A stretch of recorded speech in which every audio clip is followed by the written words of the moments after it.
Radio Retropolis. Welcome to the Dragnet Radio Podcast here on Radio Retropolis. Tonight, an unidentified woman is found chloroformed to death. This is The Big Whiff on the Dragnet Radio Podcast from June 5th, 1952, here on Radio Retropolis. The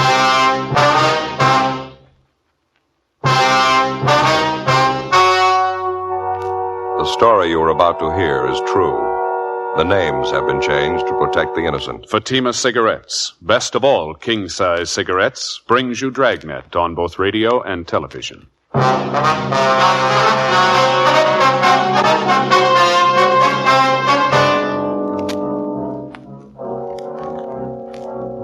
You're a detective sergeant.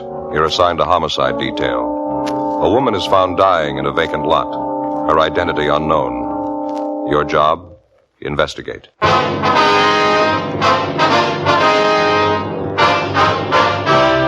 Dragnet, the documented drama of an actual crime. For the next 30 minutes, in cooperation with the Los Angeles Police Department, you will travel step by step on the side of the law through an actual case transcribed from official police files. From beginning to end, from crime to punishment, Dragnet is the story of your police force in action. It was Thursday, October 16th. It was cloudy in Los Angeles. We were working the night watch out of homicide detail. My partner's Frank Smith. The boss is Captain Lorman. My name's Friday. It was 9:48 p.m. when I got to Georgia Street Receiving Hospital, Dr. Hall's office. Joe, how are you? Hi, Doc. How about that case you got in from 7th and Union? How's she doing? She died about 5 minutes ago. Fill me in. What do you got on it? You talked to the radio car officers, ones that handled the call? Frank's talking to him now out in the lobby. Thought I'd check in with you while he was handling that end. Not an awful lot to tell you, Joe. Ambulance G2 brought her in from the location. She was alive when they brought her in. Did everything I could for her. Didn't help much. Too far gone. What's it look like? Chloroform poisoning. Pretty obvious. Probably self-administered. Looks like that anyway. She didn't last long. It's a little unusual, huh? Chloroform? Yeah. Under the circumstances, it sure is. Anything else? How do you mean? Well, any probable causes? Any marks on her? No, a little scratch on her wrist. That's about all. Where you got her now? Can we look at her? Yeah, bag number 3. Come on. All right. Ed Barrett called us, asked us for help. It's a rough night, huh? Yeah. Traffic went crazy tonight. Dozen cases in the last 2 hours. Couple of homicides, too. Busy night. You got the weekend coming up, huh? Yeah, not looking forward to it. Here we go. Over here. Chloroform sure hangs on, doesn't it? It's sure strong. Notice the burns around her mouth, the nose, discoloration. Well, who is she? Any idea? We got her down as Jane Doe. You're going to have to take it from there. I understand the radio car officers couldn't identify her. Apparently pretty well off, huh? Nice clothes. Seems to be well kept. I'd say so. Expensive jewelry there. The rings, wristwatch. A little strange for a probable suicide, isn't it? Looks like she took good care of herself. Hair all done up, fingernails. About how old, would you say? Not more than 35. Just about that. Here's the chart on her. Time arrival, 9:38 p.m. from southwest corner of 7th and Union, vacant lot. Reason for call, possible drunk woman down. Jane Doe, number 4. Female, Caucasian, approximate age 35. Weight 128 1/4. Height 5'4". Brown hair, hazel eyes. Listed as Nordic descent. Probable suicide. That's it. Okay, Doc, thanks. I better look up Frank, see what he's got, huh? Okay. Haven't notified the coroner yet.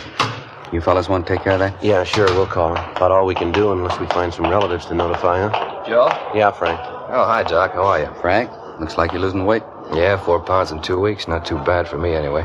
What'd you get, Joe? Chloroform poisoning. Probable suicide. Find out who she is? I gotta get back to my office. If there's anything I can help you with, come on back. Right, Doc. Thanks very much. Okay. How about it? Any identification? No, I talked to the fellas that took the call. Unit 182 was routine call. 390W down. They couldn't find out who put the call in. So they found her in a vacant lot lying over against the side of the building. Yeah. They said she looked like she'd been drinking. Then they got a whiff of the chloroform. And they found this empty container by her side. Here. Yeah. Ties in, huh? They were careful handling it. Anything else? Well, while they're waiting for the ambulance, they talked to some of the people in the neighborhood. They couldn't tell them anything about the woman. The building they found her next to is a vacant store. No identification on her at all, huh? No, nothing. No purse or wallet. I checked missing persons. No one of her description reported. Fellows who handled the call said they went over her clothing. No marks of identification. Better notify Leighton Prince, huh? Maybe they can identify her. Already called him, Joe. Looks like probable suicide. Sure, a new twist, though. Chloroform rope. It doesn't figure, does it? What do you think? I don't know. No violence committed on the body. No indication of robbery.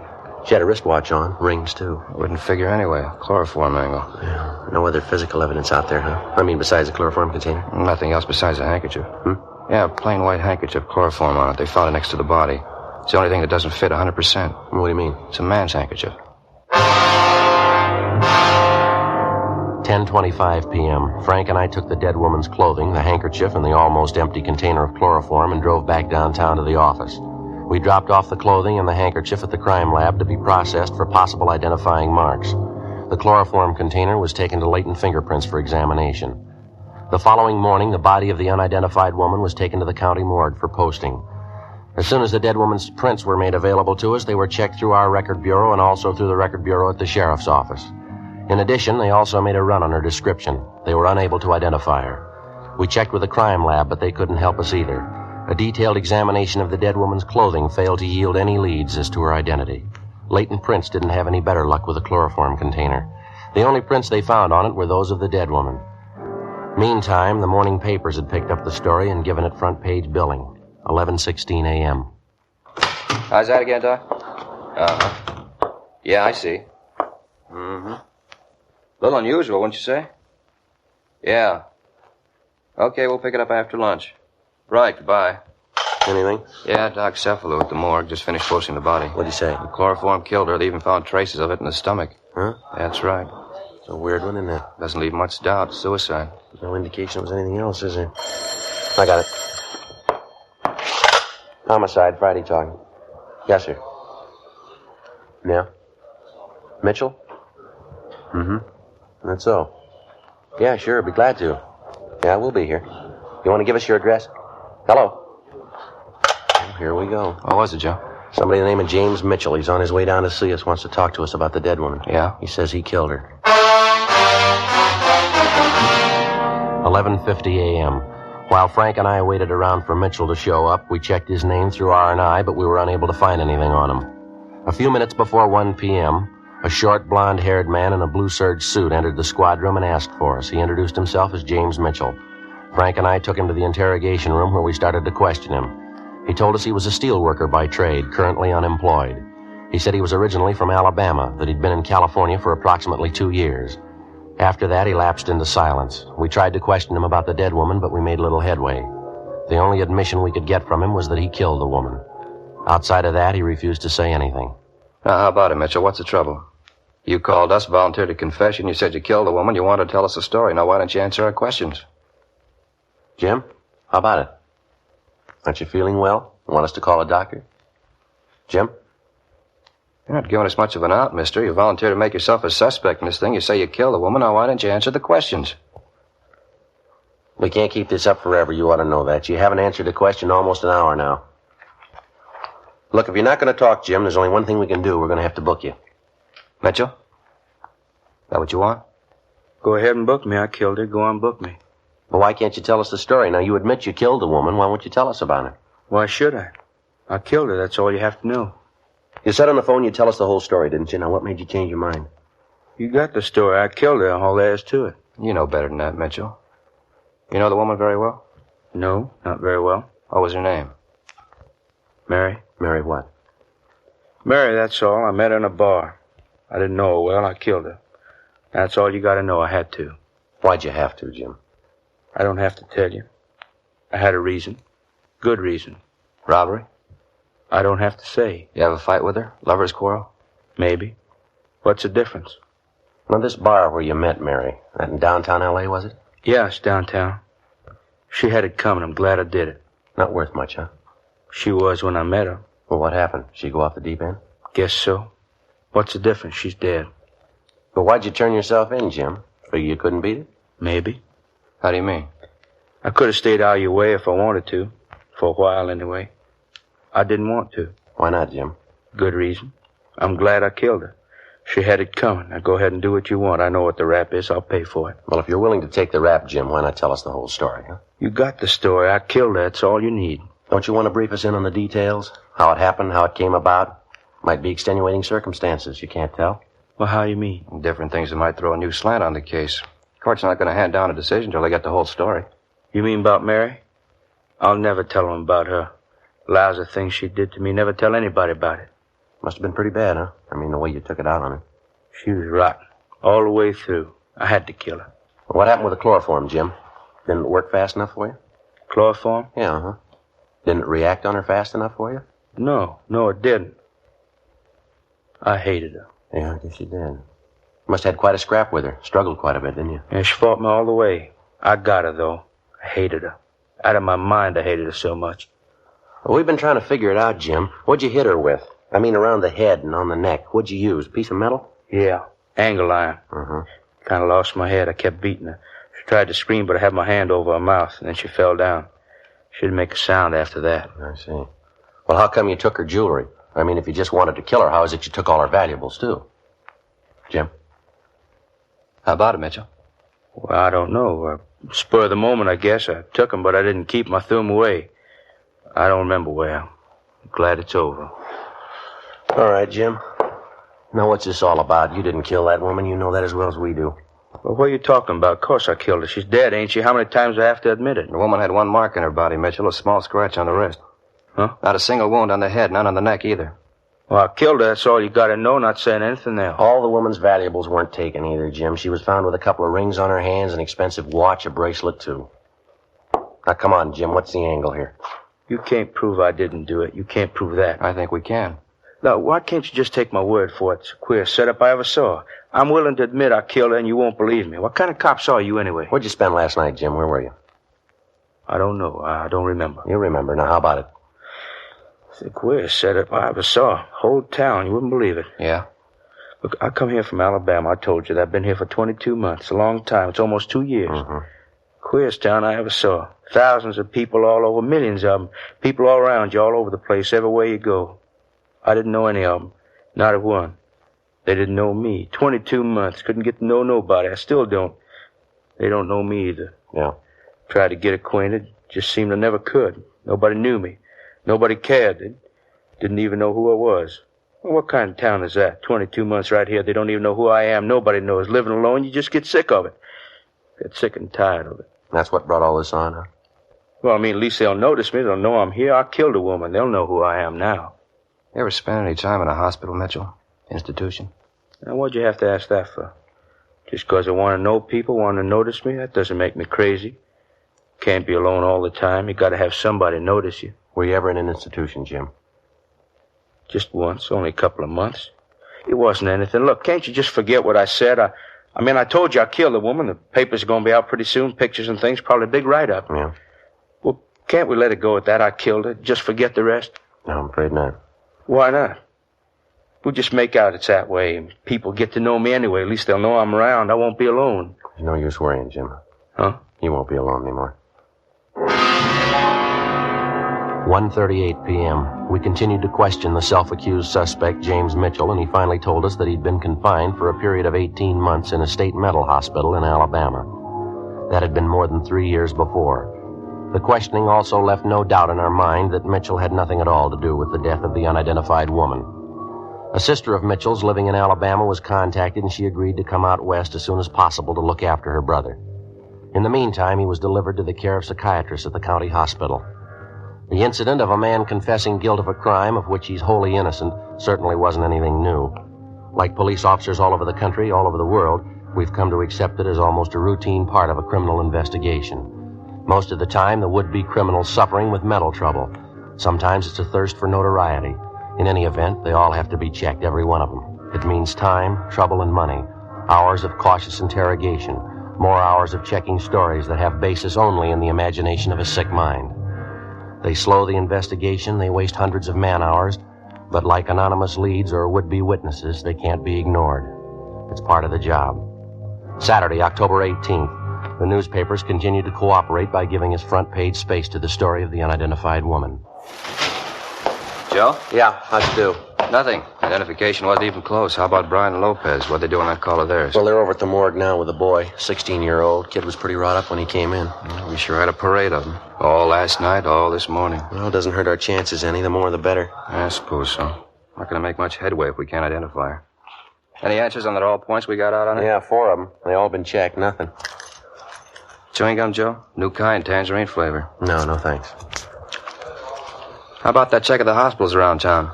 Anything show up there yet? No, not so far. The scar on the woman's leg was from an operation, all right.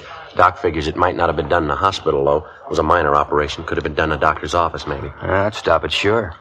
Tough enough checking hospitals for a record of the operation. Next to impossible to check every doctor in town for it. Well, even then we could miss.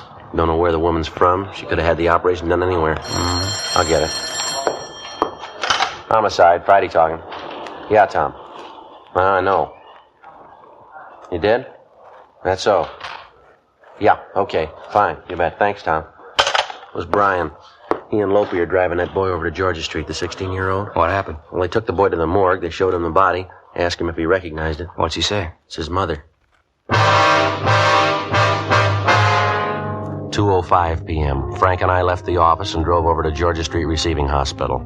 The 16-year-old boy who had identified the dead woman as his mother was being treated for shock and hysteria. The youngster told Brian and Lopez that his name was Arnold Hopkins and that he'd been living with his mother at a Norwood Street address. After he was given a sedative and recovered himself a bit, the boy was driven to the home of his aunt and uncle out near Barnesdale Park. That night, Frank and I called on the boy and found him sufficiently recovered to answer a few questions. He confirmed his identity of the body he'd viewed that afternoon as that of his mother, Mrs. Jeanette Hopkins. He said he was an only child and that his father was dead. He told us his mother had been working for the past 6 years as coast representative for an Eastern cosmetics firm. We asked him what had happened the night his mother disappeared. The phone just rang about, when we were finishing dinner. About 8 o'clock, maybe quarter after. Well, when Ma hung up, she said something important come up. She had to go out to see somebody. She said she had to see him right away. She got her coat and left. It's the last time I saw her. Well, who was she going to see, Arnold? Did she tell you? No, she didn't. I heard her talking on the phone, though. Heard her say Leo. She said it a couple of times. Leo. Where was she going to meet this person, Arnold? Did you happen to overhear that? No, I didn't. I think she said, okay, I'll meet you there, Leo, and she hung up. Then she got her coat, kissed me goodbye, and she went out. Did she leave on foot or was she driving, you remember? Oh, on foot. My mother didn't drive. Who's Leo, so? Your mother ever talk about him? Heard her talking to him on the phone a couple of times, that's about all. Well, do you know where he lives? What he looks like? Can you tell us anything about him at all? No, sir, nothing. I wouldn't know him if I saw him.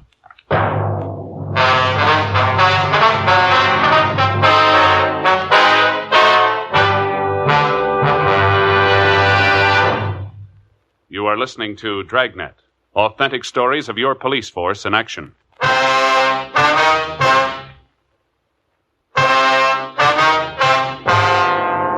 Saturday, October 18th, 8:30 p.m. Frank Smith and I continued interviewing the dead woman's son, 16-year-old Arnold Hopkins.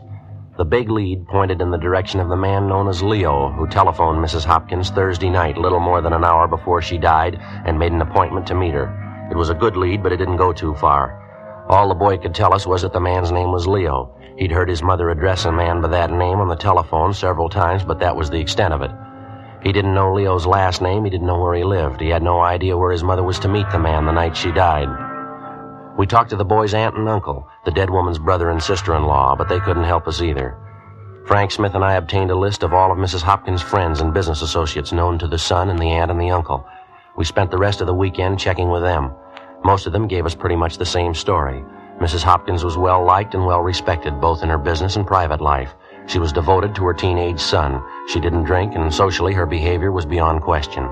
She attended church regularly. She was active in several women's clubs engaged in social and religious work. None of the people we talked to could think of any reason that she would want to end her own life. All of them denied any knowledge of the man known as Leo. Monday afternoon, October 20th, Frank and I had another meeting with the victim's son, Arnold Hopkins. We had him check over the personal effects found on the body. Yes, sir, that's hers. The other ring, too. How about this bracelet, sir? Yes, sir. She always wore that. My dad gave her to her, I think. When he was alive, I mean. She always wore it. Now, the wristwatch, 2 rings, the bracelet, and this lapel pin here. This about it, son? Yes, sir, I guess so. You have her necklace, too. How's that? My mother's necklace. She was wearing it that night. She had it on when she left the house. Didn't you find it? What kind of necklace is it, son? What's it look like? Oh, it's made like the bracelet is. That one there. See, the two of them go together. It's a set. Your mother wear expensive jewelry like that every day, did she? No, sir. She wore the bracelet quite a bit, not the necklace, though. She only wore that when she was dressed up. I thought about it yesterday. I meant to tell you about it. What's that, son? Well, right after she got the phone call that night, when she told me she had to go out. Yeah? Well, she went back and got her coat, and then she came in the living room and kissed me goodbye. She had the necklace in her hand. You sure she took it with her? Oh, yes, sir, I'm positive. After she kissed me goodbye, she went over to the mirror, and I saw her put the necklace on. She was wearing it when she left.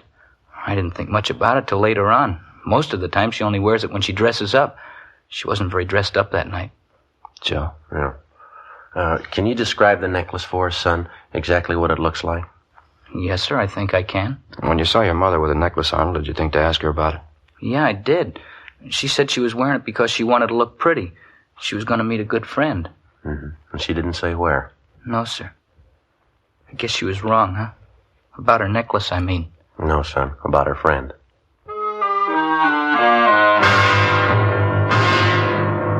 Monday, 3:18 p.m. We got a description of the necklace from the Hopkins boy, confirmed it with his aunt and uncle, and then we double-checked it at the jeweler's, where it had been purchased.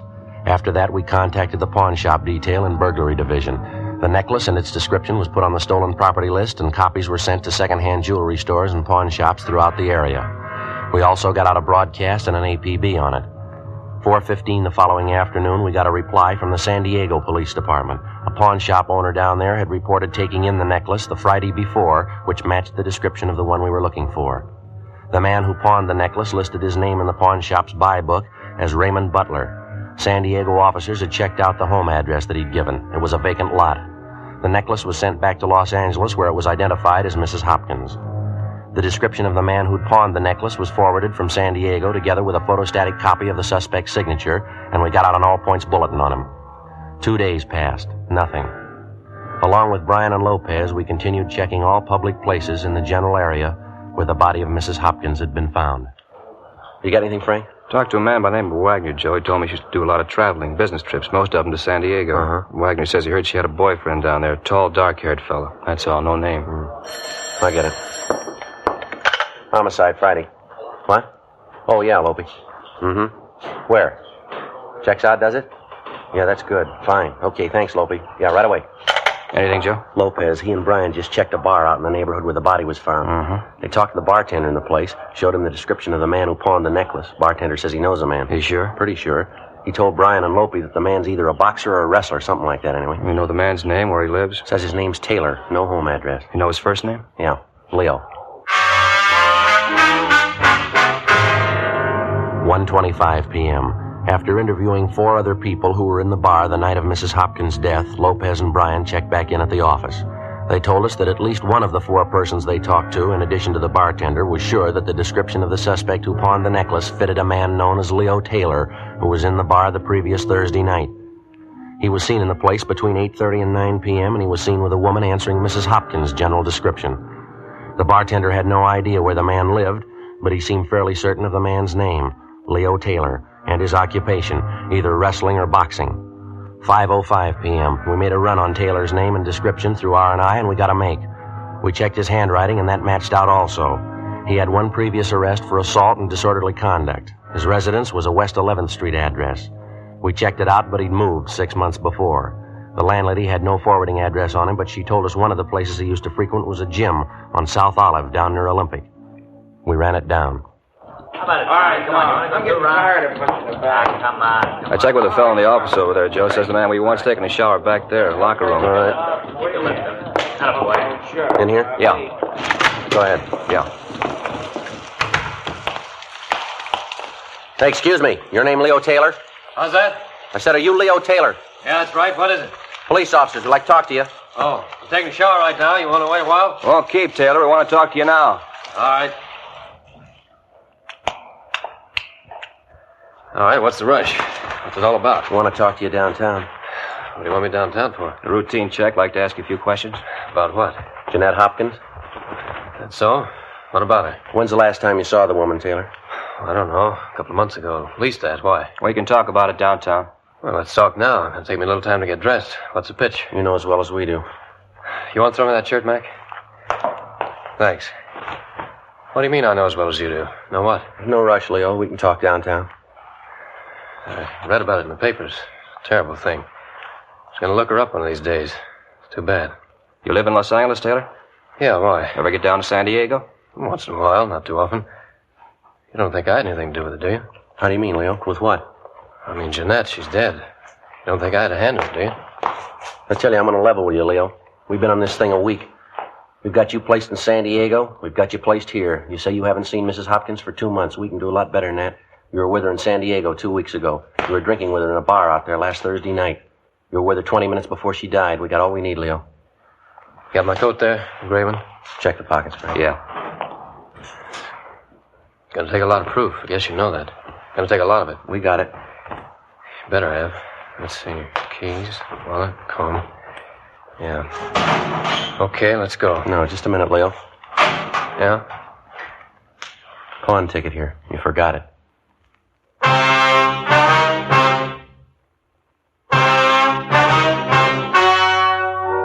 The story you have just heard was true. The names were changed to protect the innocent. On January 28th, trial was held in Superior Court, Department 89, City and County of Los Angeles, State of California. In a moment, the results of that trial.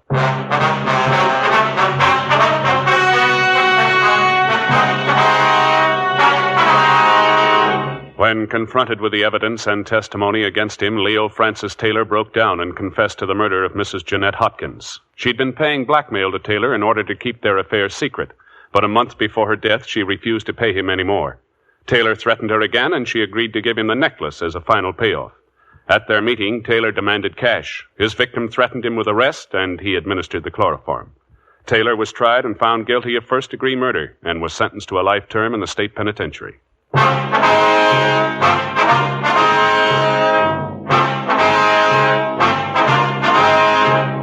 You have just heard Dragnet, a series of authentic cases from official files. Technical advice comes from the Office of Chief of Police W.H. Parker, Los Angeles Police Department.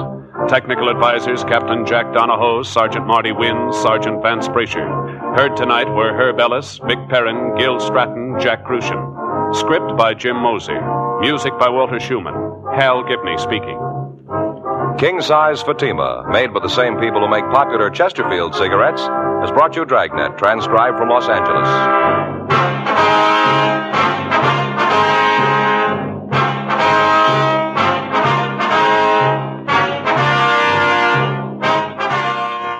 Each Thursday night, it's Counter Spy on NBC.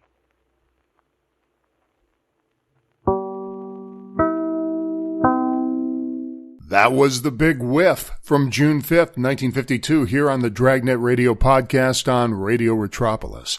We mostly think of chloroform as being, a substance that can knock you out. But I don't think I've seen cases played out, at least in drama, in which it killed anyone. Well, that isn't until this Dragnet episode. In fact, in more severe dosages, chloroform can hamper breathing and cause paralysis of the chest muscles, in which the combination of those effects can be very fatal. The guy, Jim Mitchell, who falsely confessed to her murder, this whole event seems crazy that anyone would falsely commit to any crime, especially murder, that they didn't commit. But actually, it is more common than you may think. Back in 1975 in northwest England, a simple office clerk named Stephen Kisco spent 17 years in prison for the murder of a schoolgirl. Her name was Leslie Molseed. Though he had confessed his guilt to the police at the time, evidence later proved he was innocent. And according to the Innocence Project website, over 25% of those exonerated by DNA evidence made a false confession.